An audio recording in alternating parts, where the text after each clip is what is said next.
Yes guys, so let's discuss about IND AS 12. What does this IND AS 12 talk about and what is the significance of the standard if we try to understand? On a comparative basis, this was known with the name of AS 22, accounting for taxes on income. The same thing has been given as a part of IND AS 12 now, and this IND AS 12 now will talk about income tax. The name has been simplified, only being called as income tax as of now. Earlier it was called as accounting for taxes on income. Now what is the significance of the standard and how do we really understand the standard in significant sense?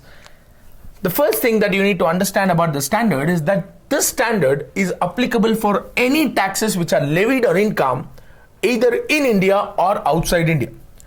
In India, we very well know that it is as per Companies Act according to Income Tax Act 1961. But outside India, also each country has their specific tax laws. And any SSC who is a resident in India, if he is earning taxable income outside India, he is subjected to a tax as per that respective tax laws in that particular country. So such amount of tax laws are also covered as per this standard. So this standard predominantly talks about taxes levied on income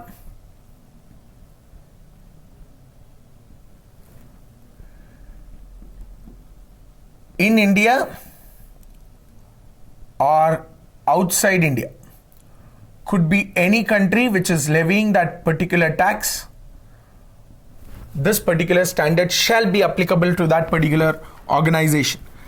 And one more thing that you have to understand, that the examples in the standard will more or less revolve around Income Tax Act in 1961, because in India we have only that particular act in place and it is more relatable for us to take such examples in that. For us, we use Income Tax Act 1961.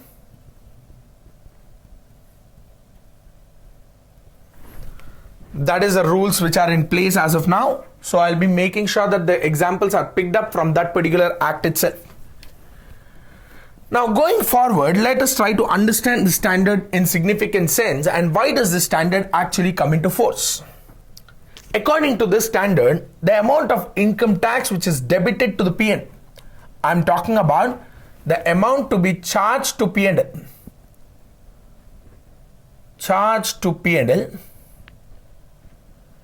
is called as tax expense. The amount which you charge to P&L or it is debited to P&L is called as tax expense.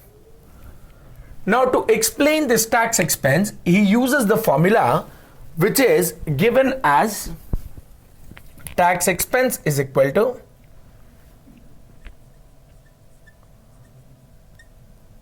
current tax plus deferred tax. This is the formula which he uses throughout the standard to explain the concept in this standard. He says that the tax expense can be given as a combination of two things. One is current tax and one is deferred tax. What is current tax? What is deferred tax? We'll understand that. But first of all, let's try to understand why does this standard really become so important? Why does it get so complicated?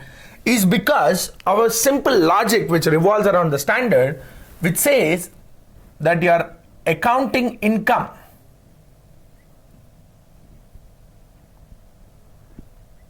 is not equal to your taxable income, because your accounting income is calculated with the provisions of generally accepted accounting principles and accounting policies followed by the company. Your accounting income is based on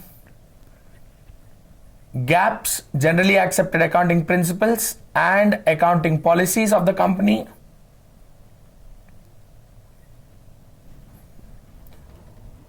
While when I talk about taxable income, I'll calculate as per the prevailing tax laws.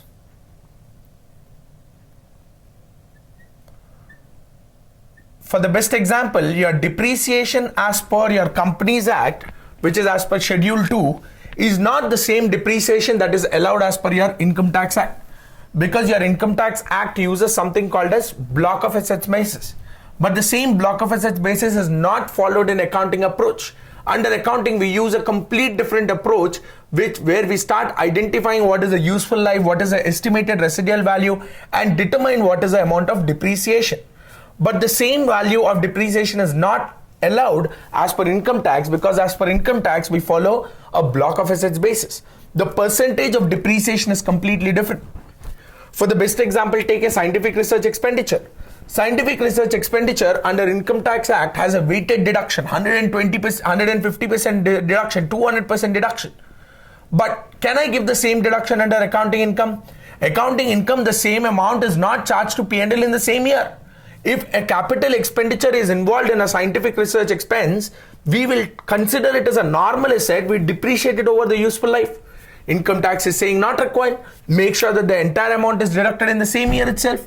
So if I'm talking about the varied accounting treatments which are happening between the accounting income and taxable income, that is where the prima facie need for an account for Ind AS 12 income tax actually arises. You can take examples like 48.3. Any expenditure in excess of 20,008 either paid by other than by a cross check or a demand draft is not allowed as deduction under income tax. But no such rule as per accounting income. Expenditure is expenditure. I would have debited it to P&L. So my accounting income is lower, my taxable income is higher, because taxable income has not let you deduct that particular expense.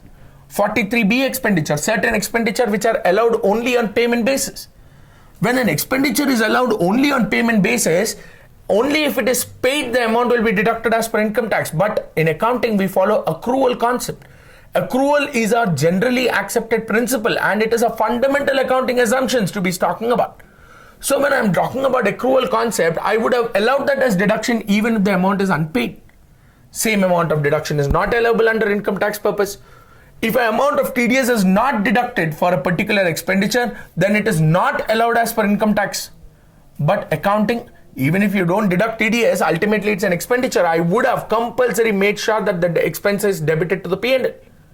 Now, such kind of peculiar accounting treatments, which are different from the tax treatment, is basically arising the need for the standard Ind AS 12 to be talking about.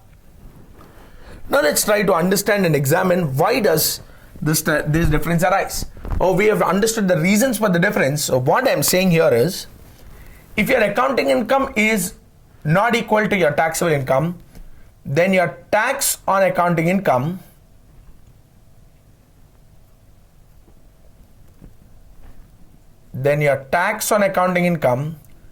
is also not equal to your tax on taxable income.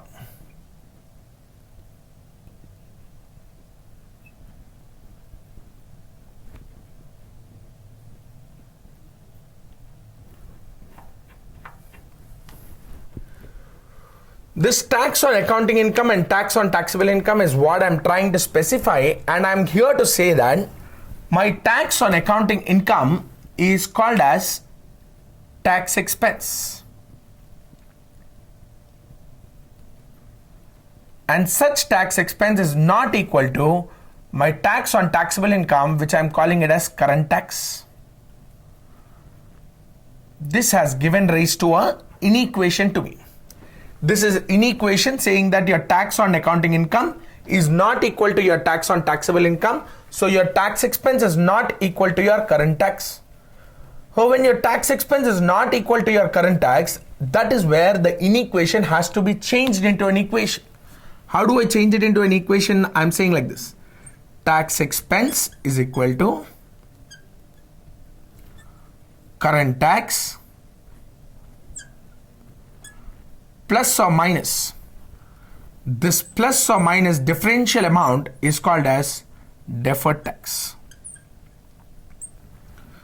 That is how this particular formula actually arises.